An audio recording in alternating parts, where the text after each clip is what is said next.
Today we have an educator with us. Molly, could you introduce yourself?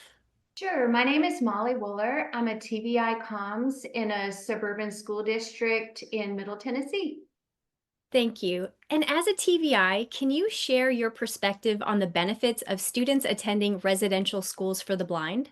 So I would say, for me, I've had kids who have left our system and gone to the school for the blind, and kids who have left the school for the blind and come back to us. So each place has things that the other cannot do, but each place is really good at a whole bunch of things. So I would say for a special school, which is kind of what I call the blind school, a special school, um, it's an environment made for these kids. It is made for them.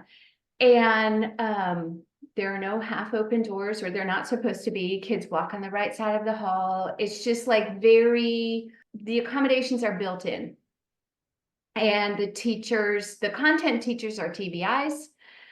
They approach instruction and academics from not how am I going to make this accessible? They approach it just how they're going to teach this to all the kids. I would say a special school is smaller. It's more intentional. Kids don't usually have a para when they're at the special schools. I would say at a special school, the kids don't really notice accommodations. When they go to school where we are, they really notice missing accommodations, especially in the environment. And so it's kind of a good thing for kids to realize what they don't have when it's missing. So a couple other things about a special school. I always fantasize and think about the kids who aren't residential, that when they're taking that bus ride out to the special school, that they're like talking and chatting and telling each other about what they're doing on their phones, or all sorts of things that those kids know what the other one is talking about, and they can kind of connect that way. I'm like, ooh, look what I could do from last night or whatever. Special school has things like apartments where kids can learn to do their things.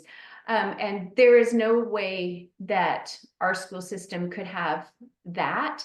So I love kids going to the special school. I also love kids coming back from there. I love to ask them about the differences. The Vision World is super small, so a lot of times people know each other. They meet up at camp and then they go their ways. Perfect. Can you share your perspective on the benefits of students attending public schools? So reasons why kids go to public school, a lot of times it's because location or their siblings are there. A positive is they can learn their neighbors, they can learn friends. A public school has, usually it's bigger, 2,000 kids. You have options and activities and all kinds of things you can participate in. They're not made for you, but you can still do it. I think it's just bigger. I think it's more of the real world of what the kids are going to be in later on. Those accommodations just aren't there. You kind of have to notice the problem and have some tools in your toolbox to brainstorm. How am I gonna deal with this? And hopefully their TVI is there to say, hey, let's pack your toolbox. What are a couple options, or what did you try, or when you tried that, did you have to switch in the middle of that chemistry lab to something else? A public school, their peers don't really understand the same way that they use their devices, so that's a little bit of a negative.